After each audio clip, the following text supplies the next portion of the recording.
So today is the Feast of St. Blaise, so I'll just give a shout out to him really quickly.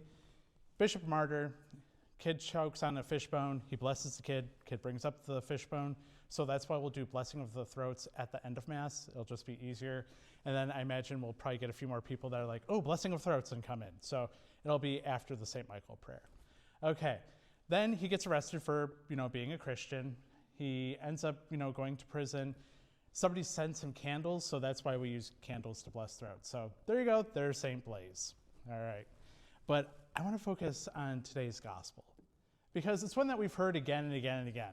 Okay, a guy runs up, hey, Jesus, my daughter's near death. He's about to walk out. Woman having hemorrhages, touches Jesus, she's healed. The girl dies, they go back, raise her from the dead. Jesus says, give her something to eat. But there's a lot more to it. And I would say that with this gospel, we see obedience. And what I mean by that is the complete and total trust in God. Now, how? So we have Jairus. I always want to be like Jairus, like I want to Frenchify his name, but Jairus comes up to Jesus. Jesus, my daughter is dying, and I know you can heal her. And Jesus is like, let's go. But as they're walking along, here comes this woman who's been suffering for 12 years, and she interrupts. She stops a miracle for happening for this man and receives a miracle for herself. I don't know about you, but I do not think I would have been as patient as Jairus. Okay, because when we read it, it's like they're in a huge crowd, okay? The woman reaches out, she's healed, and she's like, ugh. And then Jesus is like, who touched me? And then the disciples are, Jesus, are you crazy? Look at this crowd. How can you say, who touched me? And I just imagine Jairus being like, can we speed this up? Like, I'm kind of pressed for time, okay? Like, my daughter's life is on the line, okay? And then we're told that she, tells her whole story, more or less. That I just imagine, well, it started 12 years ago, and then this happened, and this, and this. And it's very beautiful that she's healed, okay? Because this would have ostracized her. This would have kept her separate from the people of her community. She would not be able to go to the temple. She would not be able to worship. So for 12 years, it's pretty much she's been in solitary confinement. So I'm glad that she gets healed. But I feel for Jairus so much because as they finally start making their way, somebody comes to run up. Do not bother him. Your daughter's dead. It's pointless. It's useless. But there's hope because do not be afraid, just have faith. Now, Jairus could have been like, you know what? Thanks for your offer, but this is pointless. This is a waste of your time and my time. I'm ready to start mourning. But he allows Jesus to go. And he's able to see what this obedience allows.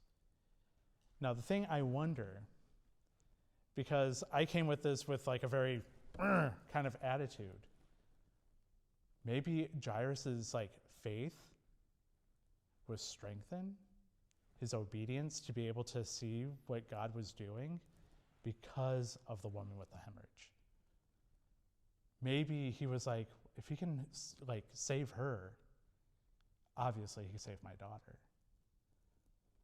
I think what most of us desire is not good grades, not fame and fortune, not material possession, but to know that God hears us.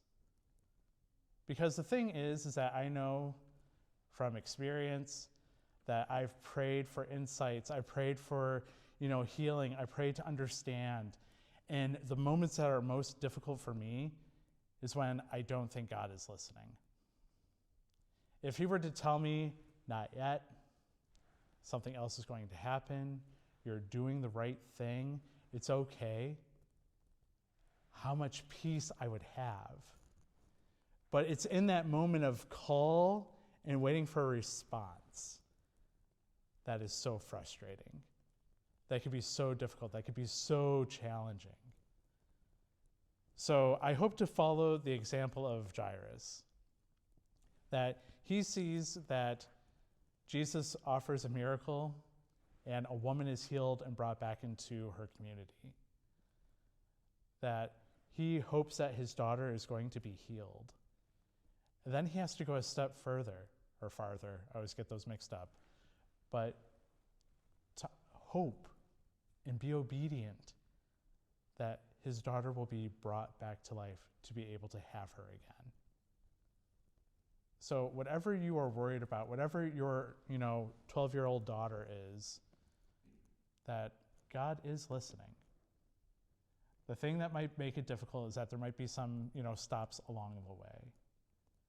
That it might not go exactly according to your plan.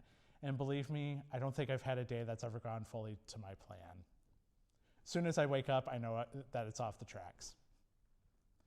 But I need to allow God to put it back on. I need to allow God to bring it to fruition. I need to allow God to bring it to where it needs to be.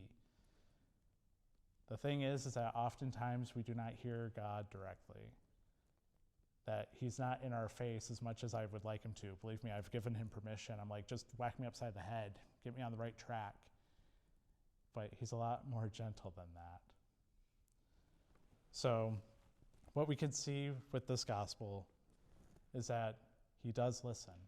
He does hear us. That again and again, what I see is that, yes, God answers prayers, but I can't say it's ever been the way that I've expected or the way that I've asked. He's really good at that. Not that I always like it. Okay, there's sometimes that God and I have a few words. Like, really, God, that's the way you wanted to do this? Okay?